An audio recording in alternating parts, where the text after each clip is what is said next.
Good evening, ladies, gentlemen. Good evening. It is News Hour on Spectrum Television. Making news tonight, March 13, 2025. Cameroon has officially launched its National Strategic Plan for Reproductive, Maternal, Neonatal, Child, Adolescent and Nutrition Health 2024-2030 today in Yaoundé. This comprehensive blueprint aims to reduce maternal and neonatal mortality while improving healthcare services and coordination among stakeholders, serving as a vital guide for sustainable health interventions. As the world commemorates World Kidney Day, millions unite to highlight the silent epidemic of chronic kidney disease. For patients, it's a reminder of their struggles, emotional tolls, disrupted lives, and limited access to care. A call to action for equitable health care and greater awareness. The stories in full and more will be brought to you in a short while. Welcome, ladies and gentlemen. Thanks for tuning in on the 8 p.m. bilingual primetime newscast on your TV, Spectrum Television. And we'll dive straight into the full stories on tonight's news, and it is in the French language with Leila Renganzou. Bonsoir, Leila. Bonsoir à vous, Christelle Assec. Mesdames, bonsoir. Monsieur, bonsoir. Et merci d'être avec nous. Il est 20h sur les antennes de Spectrum Télévision, c'est le journal. Le plan stratégique national de la santé de la reproduction maternelle, néonatale, infanto-juvénile, des adolescents et de la nutrition 2024-2030 a été officiellement lancé ce jour dans la capitale politique du Cameroun, Yaoundé. Ce sera une boussole pour les acteurs dans les activités de réduction, entre autres, de la mortalité natale, néonatale et maternelle. Inès Pangan. De la dernière enquête démographique et de santé, on retient qu'on a 406 décès maternels pour 100 000 naissances vivantes, 28 décès néonataux pour 1000 naissances vivantes, 48 décès pour 1000 naissances vivantes chez les enfants de moins d'1 an et 80 décès pour 1000 naissances vivantes chez les enfants de moins de 5 ans. Un contexte décrit en chiffres dans lequel arrive le plan stratégique national de la santé, de la reproduction maternelle, néonatale, infanto-juvénile, des adolescents et de la nutrition 2024-2030. Le plan, ça va être un accélérateur pour l'attente de plusieurs indicateurs à l'intérieur de l'ODD numéro 3 pour l'attente de l'accès universel à la santé. Et ça va être un booster, ça va vraiment être un accélérateur pour nous permettre d'aller de l'avant vers la lutte contre la mortalité maternelle, néonatale et infantile, la malnutrition, la santé des adolescents et des jeunes et certaines questions aussi très spécifiques en matière de santé sexuelle et reproductive comme les cancers génétiques. L'instrument qui veut être une boussole à tous les acteurs impliqués doit également aider au financement des activités de lutte. En feuille de route, c'est une vision très claire qui va informer aussi la mobilisation des ressources et tant des ressources domestiques pour le financement de cet agenda très important pour la santé de la population camerounaise, tant des ressources additionnelles et complémentaires qui nous sommes très engagés à accompagner et à essayer de trouver de nouveaux projets et programmes qui puissent accompagner la mise en œuvre de cette feuille de route. Le lancement officiel du dit plan se fait ce 13 mars 2024 à Yaoundé. Dr. Zacchaeus Ebongo, Director of Family Health at the Ministry of Public Health, highlights that this 5-year plan aims to enhance care quality for pregnant women, newborns and children, ensuring that impactful health outcomes. He shared these insights with Thierry Ond. Done the launching of our National Strategic Plan for Reproductive, Maternal, Newborn, Child, Adolescent Health and Nutrition, which will span between now 2024 to 2030, and which is a prescription from hierarchy, from state hierarchy, because we have been for about 5 years now without a national strategic plan, and so we're like having no direction. Now that there is this new plan, our activities will be more canalized, will be more directed towards achieving the specific objectives for our national development plan, and also the objectives of the Sustainable Development Goals, which are a prerequisite for human capital development, and of course will contribute a long way in developing our economy with all this. Santé encore, un adulte sur 10 dans le monde souffre de maladies rénales. La 20e édition de la Journée mondiale du rein se célèbre ce 13 mars 2025. L'objectif est d'attirer l'attention de tous sur ce tueur silencieux. Sensibilisation, dépistage précoce sont entre autres activités menées par l'hôpital général de Douala à cette occasion. Oriane Duncan. La maladie rénale touche environ 850 millions d'adultes dans le monde, soit un pourcentage de 1 sur 10 adultes. Problème de santé publique, elle peut se présenter sous deux groupes. La forme aiguë et la forme chronique. Et aiguë veut dire c'est une atteinte brutale en quelques heures ou quelques jours du rein, de la fonction rénale, et qui est de bon pronostic si elle est prise en charge à temps, parce qu'elle est potentiellement réversible. Mais à l'inverse, l'autre forme, elle est irréversible. Il existe plusieurs facteurs de risque. On a les facteurs non modifiables et les facteurs modifiables. Les non modifiables, ça dit on peut rien. Ils sont là et ils nous exposent à la maladie. C'est notamment l'âge avancé, le sexe masculin, le sujet de race noire aussi, le petit poids des naissances, les facteurs génétiques, dont les prédispositions génétiques. À côté de ça, et ce qui est important à souligner, c'est surtout les facteurs modifiables qui exposent aux patients, c'est l'hypertension artérielle. Mais je vais commencer par le diabète parce que c'est le principal facteur de risque dans le monde, dont le diabète sucré, suivi de l'hypertension artérielle, les infections, pour ne parler que du Cameroun, et les malformations, les maladies génétiques, donc comme la polykystose rénale, et j'ai parlé des infections, donc qui peuvent être virales, bactériennes ou même parasitaires. Je n'entends pas virales, surtout c'est les hépatites, le VIH et bien d'autres.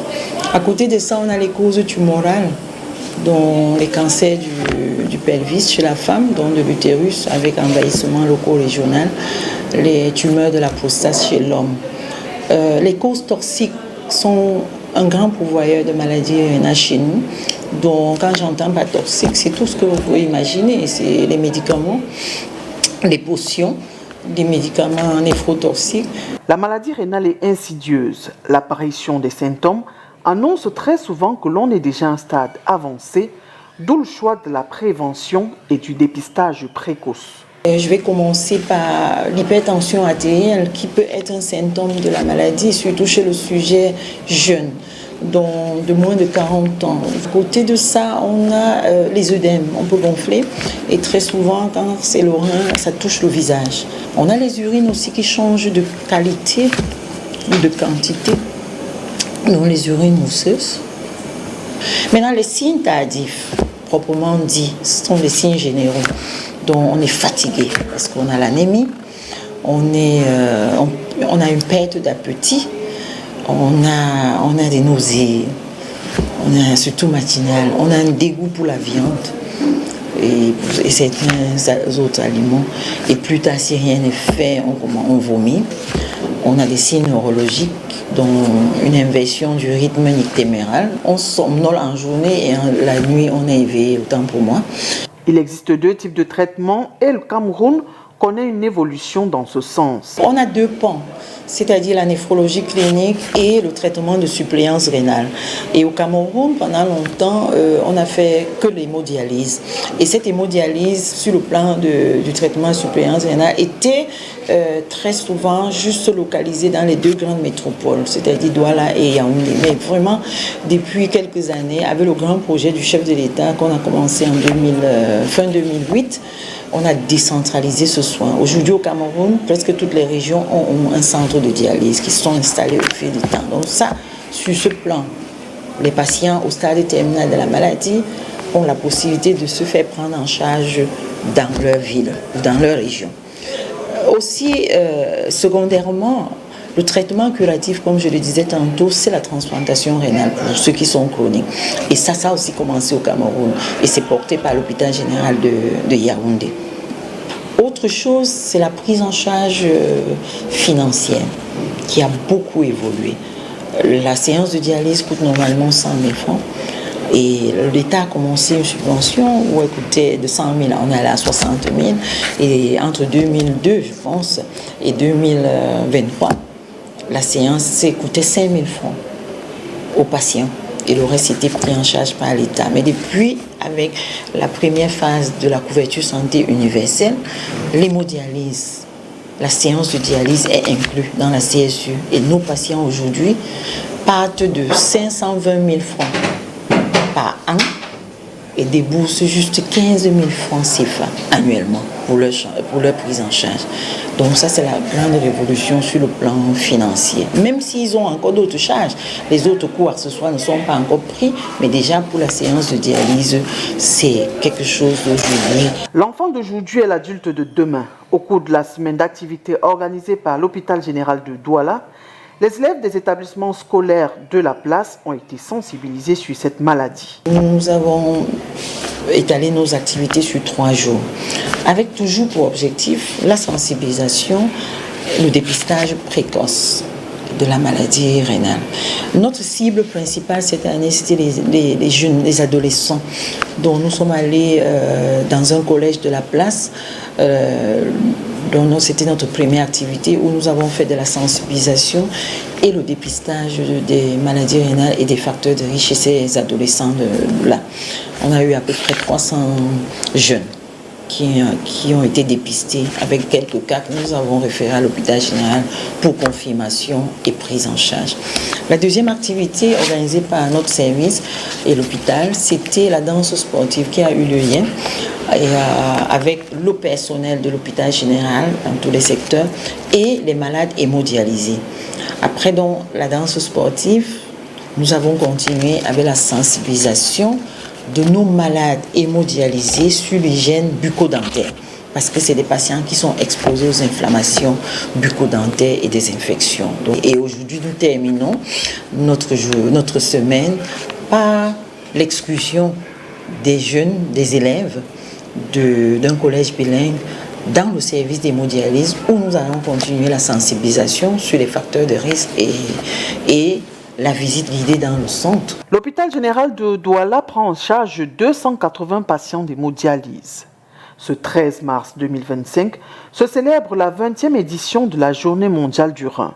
Le thème « Vos reins vont-ils bien ? La détection précoce protège la santé des reins ».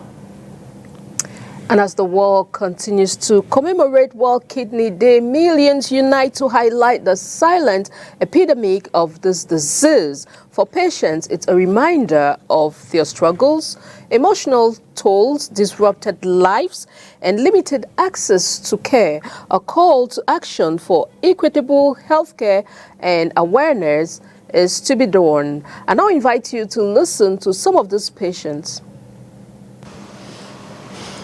It's a lot of difficulties. There's a lot of difficulties. Just the fact that you know that you've been restricted to eat some kind of things that you like, and difficulties to come to the hospital. You've been restricted for some kind of foods. There are a lot of difficulties in it. A lot, so many.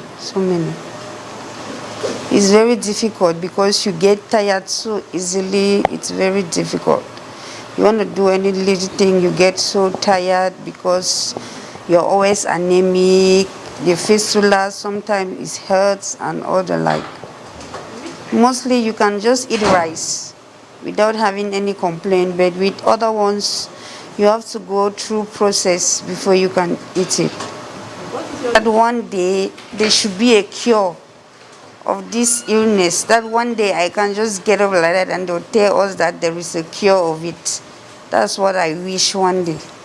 I wish that the government can assist us, add us more machines, or wish that he can provide us with transportations that can carry some of us that are living far to come to the hospital, and then with medications Oui, avec cette maladie, j'ai beaucoup de difficultés. D'abord, à me déplacer. Ensuite, les douleurs dans le corps généralisées. J'ai mal partout. Nous avons plusieurs... Il y a plusieurs facteurs qui causent la maladie. Dans mon cas, par exemple, je mange un peu de tout. Après d'avoir dialysé, que nous n'aurons plus trop de souffrance. C'est-à-dire quoi, qu'on puisse se sentir quand même bien. Qu'on puisse se sentir bien. Parce que au fur et à mesure qu'on dialyse, on diminue. La force part et tout, la santé s'en va et ainsi de suite. Bon, ça épuise, ça suce l'être humain progressivement. Si on pouvait avoir des renforts à chaque dialyse, que ce que nous perdons dans les machines, qu'on puisse récupérer en même temps. Et aussi qu'on puisse penser aux problèmes de sang. Les malades de dialyse souffrent de problèmes de sang. Pour une poche de sang, il faut 2 donneurs et il faut payer encore la caisse. La place de la langue des signes dans la francophonie. La semaine 2025 de la francophonie se poursuit au Cameroun. À Yaoundé, notre reporter s'est rendu au lycée technique de Yaoundé 3, où l'inclusion linguistique a pu être constatée à travers un spectacle offert par des élèves sourds. Olivier Bouzigueux. Pour l'édition 2025, la Semaine internationale de la francophonie met l'accent sur la place de la langue.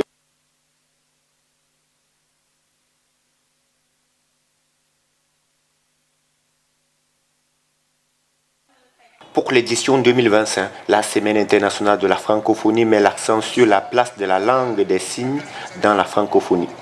Illustration ce 12 mars ici au lycée technique de Yaoundé 3 qui accueille plusieurs déficients. Chacun peut bien. Je suis très honorée d'être la marraine de la première édition de cet événement qui promeut l'inclusion linguistique organisée par la PESEC dans le cadre de la célébration de la Semaine internationale de la francophonie. J'ai été émerveillée par le spectacle que nous ont offert ces jeunes élèves sourds qui nous ont passé aussi des messages très forts. Et nous avons pu prendre conscience des réalités auxquelles ils sont confrontés tous les jours. Cette activité vise à assurer une participation active et inclusive des élèves sourds à la Semaine internationale de la francophonie. Elle permet également de promouvoir l'accessibilité linguistique et culturelle tout en favorisant le dialogue entre les élèves sourds ainsi que la communauté éducative. Dans un monde qui se veut de plus en plus inclusif, il est donc primordial de tenir compte de toutes les couches sociales, notamment les couches les plus vulnérables que représentent ces handicapés-là. Dédiées aux personnes déficientes, des activités telles que l'élection Miss Sourde francophonie, concours expression francophone, danse exécutée par les élèves déficients auditifs, défilés et calligraphie francophone se sont déroulés pour cette occasion. As the world celebrates the rise in cocoa prices, the Minister of Agriculture and Rural Development has expressed its joy over this milestone, highlighting its potential to uplift farmers' livelihoods. With cocoa prices reaching historic highs, this marks a turning point for Cameroon's producers, who are now among the best compensated globally. And I invite you to listen to the Minister of Agriculture. We are very happy to have this increase of the price of the cocoa in the international market, and we are happy that more cocoa producers in our country are benefiting of this increase in price. Now we are putting in place a policy to increase the production and to increase the sustainability of the production in the cocoa subsector. We have 4 major programs. We have the grafting policy, which will help us to increase the production alongside the production of seedling, of improved seedling. We have the agroforestry policy, which is in compliance with the European Union policy. You know that the European Union regulation will be in force next year, so we need to prepare ourselves to be in compliance with this European Union regulation. We have the policy of fertilizing the cocoa production, and we have new techniques, microbial techniques of fertilizing the cocoa. So we are putting in place this new technique, and the last policy is to improve the quality of the cocoa by improving the post-harvest treatment of the production. Et puis sport pour finir, éliminatoire de la Coupe du Monde de football FIFA 2026. Le Cameroun affronte les Watini le 19 mars prochain en Afrique du Sud, puis la Libye le 25 mars à Yaoundé. En prélude à ces rencontres, le sélectionneur Marc Brice a rendu public la liste des 26 joueurs retenus pour la préparation de ces matchs. C'était ce jeudi matin au cours d'une conférence de presse donnée au siège de la Fédération camerounaise de football. Les détails avec Makedali Chinochom. Nathan Goumou et Dani Namasso, tous deux âgés de 24 ans, sont les nouveaux joueurs qui s'apprêtent à débarquer dans la tanière des Lions indomptables. Respectivement sociétaires de Mönchengladbach en Allemagne et du FC Porto au Portugal, les deux attaquants font partie des 26 joueurs convoqués ce 13 mars 2025 par le sélectionneur Marc Brice. Convocation relative à la préparation des matchs contre Eswatini et la Libye, comptant pour les éliminatoires de la Coupe du Monde FIFA 2026. Les gardiens, c'est André Onana, ce sont les deux Simon. Monsola, il a réalisé 12 matchs sans contre-but. Alors, chapeau de lui. Le deuxième Simon, et on a pris le 4e gardien, Percy Davis, et pour garder un peu l'hierarchie. Quand il y a quelque chose avec un des trois, on a toujours besoin d'expérience, et Percy il a ça. On a pris un nouveau, Ganago Ignatius, c'est pas vraiment un attaquant, il peut jouer comme attaquant, comme flanc. Et le 25, le 26, ce sont de nouveau, c'est Dani Namasso, qui était venu de Porto, et Nathan Goumou. Selon Marc Brice, plusieurs joueurs, à l'instar de Patrick Soko et autres Josh Kevin Koudou, n'ont pas été convoqués. Et pour cause, il y a quelques joueurs qui sont blessés. Patrick Soko, il m'a téléphoné il y a moins qu'une semaine. Il est blessé, il ne peut pas être avec nous. Il y a toujours les blessures de Josh Kevin Koudou, malheureusement. Aussi, il a plusieurs semaines dehors. Franck Anguissa, il a mal au pied, mais il est sûr et convaincu qu'il peut jouer le deuxième match. C'est pour ça que j'ai pris Franck aussi. Il y a toujours Montbayen, excuse-moi, qui est longtemps blessé, qui est dans la rivalisation. Alors ça va bien avec lui, c'est mieux. Et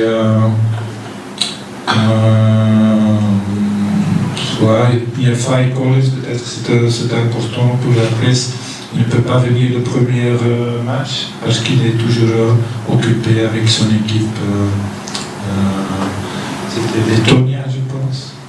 Sur la liste des 26 joueurs figurent 4 gardiens de but, 8 défenseurs, 6 milieux de terrain et 8 attaquants. Le Cameroun affronte la formation des l'Eswatini le 19 mars en Afrique du Sud pour le compte de la 5e journée des éliminatoires du Mondial 2026. Le 25 mars, il reçoit à Yaoundé la Libye dans le cadre de la 6e journée de ses qualifications. Après 4 journées, le Cameroun est en tête de classement du groupe D avec 8 points, suivi de la Libye, 2e avec 7 points, et du Cap-Vert, 3e avec 7 points également. Eswatini est dernier du groupe avec 0 point. Rideau sur le 20h, mesdames et messieurs, merci de nous avoir suivis. On se retrouve dès demain, 20h, sur les antennes de Spectrum Télévision, si, bien sûr, Dieu le veut. Bonsoir. Bonsoir à vous, Christelle Asek. Good night to you, Leila Khed-Kansour. Good night, televiewers. Thanks for watching. See you tomorrow for more news and fresh updates on Spectrum Television. Good night.